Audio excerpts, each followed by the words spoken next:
Neno hili zinaonyesha mbele maangamizi ya ukafiri wa dini ya Kikristo. Zinaonyesha maangamizi ya ukafiri wa dini ya Kikristo. Ikiwa na maana kwamba Ukristo sio dini ya Mungu, Ukristo ni dini ya kikafiri. Ni Biblia ile. Pandisha juu. Wasisemi kwamba amesoma Qur'an. Pandisha juu shekhi. Pandisha juu. Watu waone Biblia, uipandishe juu watu waone kama ni Biblia. Biblia ile. Sio Qur'ani wala gazeti. Kwamba Ukristo ni ukafiri. Soma hiyo Biblia 13 aya kwanza, alafu tupe maelezo, alafu nimalize. 13. Isaya 13. Isaya 13. Hapo. Isaya 13. Isaya 13. 13 Isaya. Njoi 13 njoi. Soma utawala mwingine. Isaya 13 inasema, utawala wowote mwingine wa Babeli. Tunaona utaratibu wa dunia mataifa pamoja na Armageddon.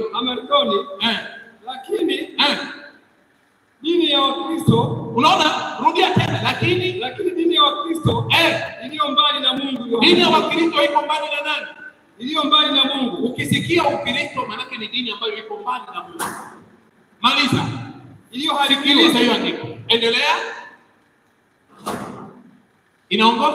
Wanaongozwa na nini? Wanaongozwa na nyama. Ukisikia mtu ni Mkristo, hana kiongozi aitwaye Yesu, wala hana kiongozi aitwaye Mungu. Wanaongozwa na mnyama. Wote Wakristo wote, kiongozi wao ni mnyama, ila hatujui ni mnyama gani ambaye ndio kiongozi wa Wakristo duniani. Malizia. Inasema nabii wa uongo ni nabii wa uongo. Inatosha. Kwa hiyo Wakristo hawako sahihi, ni dini ya uongo, dini ya ukafiri kwa mujibu wa Biblia. Hakuna dini ya Mungu iitwayo Ukristo, hakuna. Kwa mujibu wa Qur'an, Uislamu ndio dini sahihi. Kwa mujibu wa Biblia, Uislamu ndio dini sahihi na ndio dini iliyokuja na manabii wote tangu Adamu mpaka kufika kwa Bwana Mtume Muhammad. Naomba atakayekuja hapa atoe uthibitisho. Kama si Uislamu, atoe sasa andiko kwenye Biblia ima kwenye Qur'an kwamba dini ya manabii ni Ukristo. Salamu alaykum. Wa alaykum salam wa rahmatullahi wa barakatuh. Islam takbir. Tena takbir. Ya tatu takbir. Mwalimu ametumia dakika zake 25 kuthibitisha kwamba manabii wote waliotangulia kwa mujibu wa Qur'ani na vitabu vilivyopita walikuwa ni Waislamu.